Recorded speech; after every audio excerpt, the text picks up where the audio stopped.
9h06, c'est la suite du petit déjeuner de l'actu. On le disait, peut-on contracter le Covid 2 fois? On est en direct ce matin avec Olivier Flour, qui est habitant de Bourg-en-Bresse, et la directrice de l'Institut de virologie de Strasbourg, c'est Samira Fafi-Kremer qui est avec nous. Bonjour.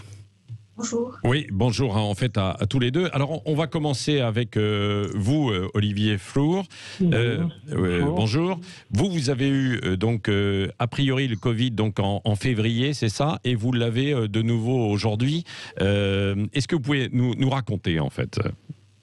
C'est extrêmement simple. Effectivement, j'ai eu la première vague de Covid qui était non avérée par des tests qui, au tout début, à mon avis, n'étaient pas fiables, mais validés par les pneumologues et par rapport aux scanners et autres examens. Et depuis là, j'ai eu la semaine dernière un souci de respiration très conséquent, je ne pouvais plus respirer, etc. Et je me suis retrouvé, du coup, j'ai découvert, en faisant les tests PCR, que j'avais chopé, j'avais attrapé une deuxième fois le Covid, mais officiel, avec les papiers la fiabilité des tests immédiatement, quoi. Ouais, on voit, vous avez du mal à respirer. Quels sont les symptômes, justement? Est-ce que c'est les mêmes aujourd'hui que la première fois? C'était quoi en février et là aujourd'hui? Alors,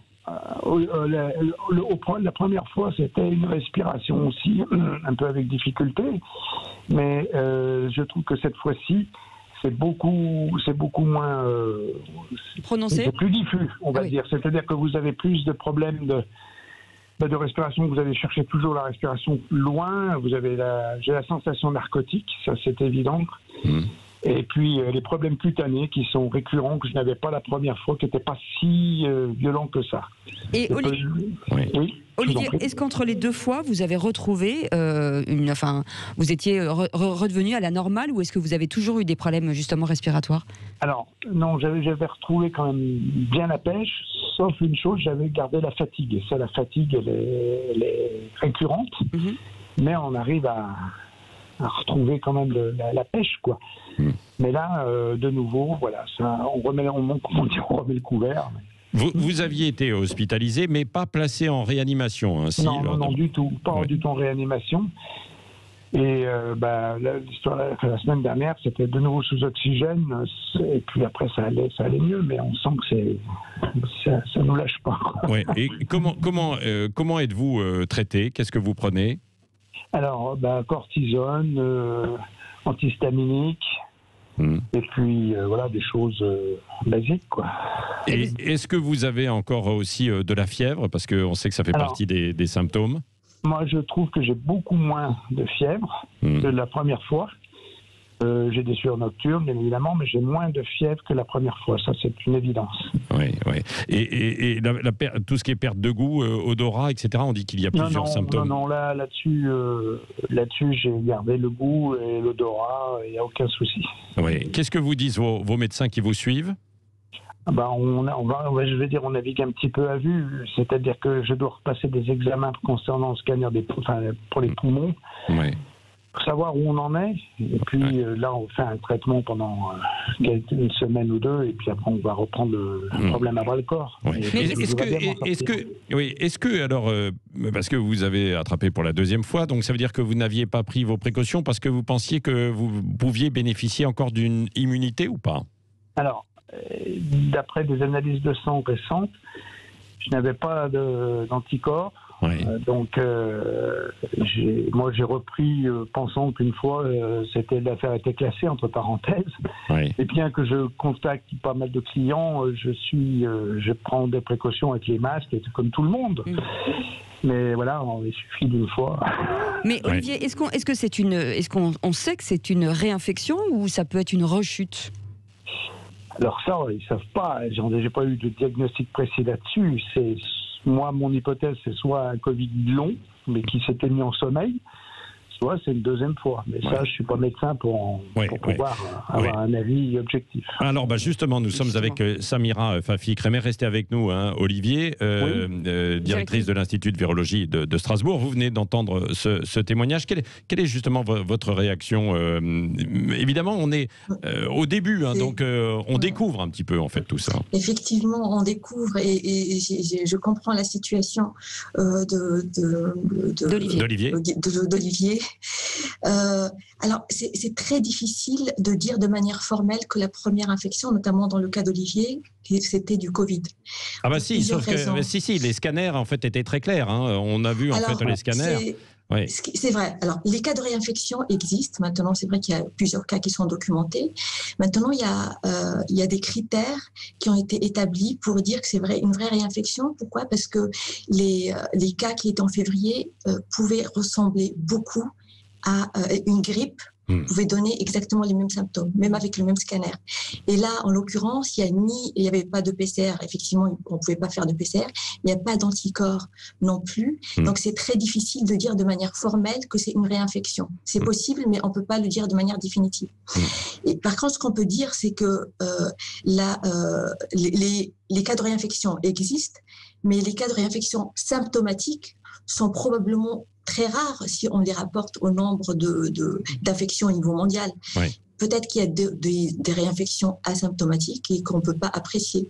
Mais c'est vrai que, comme il y a eu un peu de confusion avec des personnes qui disaient « moi, je suis certain que j'ai eu le Covid, etc. » Là, maintenant, le centre de surveillance de maladies infectieuses, à la fois européen et américain, ont établi des critères très précis avec des paramètres virologiques, de présence de virus ou pas, présence de sérologie ou pas. Oui, c'est ça. Bon, c'est vrai que, et ça on l'a dit quand même depuis quelques mois, hein, que l'immunité, les anticorps ne restaient pas très longtemps en fait. Hein. Alors, justement, on vient de réaliser une étude en collaboration avec les équipes d'Olivier Schwartz et d'Arnaud Fontanier à l'Institut Pasteur, où on a suivi du personnel hospitalier qui était infecté par le Covid. Et là, on est arrivé à 6 mois, un maximum de 6 mois, et on voit que finalement, 99% des personnes avaient encore des anticorps qui étaient détectables. Et en fait, ça dépend du type de test qu'on utilise. Si on utilise un test très sensible, on peut encore détecter des anticorps. Oui. En revanche, il est vrai qu'il y a une baisse d'anticorps au cours du temps, ce qui est déjà physiologique pour une infection virale. On ne peut pas garder toute notre vie, après toutes les infections qu'on reçoit, des taux très élevés d'anticorps. Ce qu'on a observé, c'est que entre les femmes et les hommes, il y a quand même une différence, parce que les hommes vont voir leur taux d'anticorps baisser plus vite dans le temps, alors que les femmes vont garder une protection un peu plus longue. Oui, il y a peut-être aussi la question personnelle, quoi. Évidemment, chacun n'a pas la même génétique, la même fragilité. Absolument, oui. Il y a plusieurs facteurs. Il y a le facteur immunitaire, l'âge, etc. Mais il y a aussi la partie individuelle qui est liée à la génétique de la personne. Oui, parce qu'on avait compris qu'il n'y avait pas forcément les anticorps, mais qu'il y avait les lymphocytes, en fait, c'est ça, hein, d'un certain type, qui permettaient justement de protéger encore un peu contre le virus, non ? Et là aussi, il y a eu une étude récemment, une étude d'une équipe américaine qui donne beaucoup d'espoir, qui montre que jusqu'à 8 mois, ils ont détecté un grand nombre de cellules qu'on appelle les cellules mémoire. En fait, ces cellules qui sont capables de réactiver des anticorps, même s'ils baissent beaucoup. Oui. Dès que vous rencontrez le virus, une deuxième fois, eh bien, ils sont réactivés. Oui. Et donc, ça veut dire que probablement qu'on n'est pas... Quand on a été infecté une fois, c'est pas comme si on n'a jamais rencontré le virus, on garde quand même une certaine réponse protection. immunitaire. Et est-ce que ça peut aider, Samira, à lutter contre le virus si on l'a une seconde fois, comme le cas d'Olivier, qui est quand même assez éclairant. Hier, on avait Kevin du côté de Perpignan, où c'est un peu la même chose. Ça peut les aider quand même à lutter davantage ? S'ils étaient vraiment, réellement infectés la première fois, on pense qu'a priori, normalement, l'immunité pourrait nous protéger. C'est vrai que maintenant, il nous faut du recul pour voir qu'est-ce qui va se passer. Et plus on aura de cas investigués et bien documentés, plus on pourra interpréter les différentes vous doutez par rapport, par exemple, à Olivier, sur la première fois, c'est vrai que les tests ne l'avaient pas déclaré positif, mais qu'ensuite, ce sont pneumologues, scanners, etc., qui ont montré, et il a été hospitalisé. Oui. Hein, donc, et surtout l'absence, les traces, parce que, oui, l'absence d'anticorps, sachant qu'il a fait une forme avec scanner. Quand on a vu que les personnes qui font en plus une forme avec beaucoup de symptômes, ils ont des anticorps et un fort taux d'anticorps. Oui. Et là, je ne sais pas il doit être à 5-6 mois, il devrait... plus probablement. Olivier est toujours avec nous ? Oui, bien sûr. Oui, Olivier, parce que ça fait combien, oui, depuis février, on est grosso modo à 7 mois, en fait, quoi, 7-8 mois. Quoi. Oui, ouais, tout à fait. Et effectivement, il y a, sur le dernier bilan sanguin, les anticorps, enfin, il n'y a pas d'anticorps, quoi. Donc, nous, on navigue à vue, on vit avec. Bah oui, et vous gardez quand même un peu le sourire, quoi. Mais... Oui, bah, il le faut. Hein. Oui. Et là, aujourd'hui, alors c'est déclaré depuis quelques jours, ça passe par des hauts et des bas. Comment vous le vivez? Oui, c'est très aléatoire. Vous pouvez avoir, on va dire, la forme raisonnée, mais vous êtes actif. Oui. La seule chose, c'est quand, peut-être 2 ou 3 minutes, vous allez un peu vous effondrer sur le fond respiratoire, sur la forme respiratoire, c'est-à-dire que vous avez du mal à respirer. Et là, vous prenez un peu des sueurs et des choses comme ça, et puis vous n'êtes pas bien. Mais ça, je veux dire, sur le fond, je trouve que ça reste quand même moins violent que la première fois. Sauf que le plan respiratoire, c'est très fatigant. Voilà, bon, Samira, en conclusion, on avance chaque jour finalement face à ce virus, mais on doit encore garder le masque. Oui. Si on a eu le virus une première fois, il faut vraiment garder le masque parce que justement, s'il y a cette possibilité de réinfection, pour pas transmettre aux autres. C'est vrai, parce qu'on entend beaucoup de gens qui disent non, vous pouvez m'approcher, moi je l'ai eu, donc tout va bien. Donc ça ne fonctionne pas. Ça, c'est vrai, c'est dangereux. C'était d'ailleurs effectivement mon approche en me disant j'ai eu le Covid, je suis tranquille, quoi. Vous êtes tranquille, du moins. Comme quoi, il faut faire attention. Merci beaucoup, en tout cas.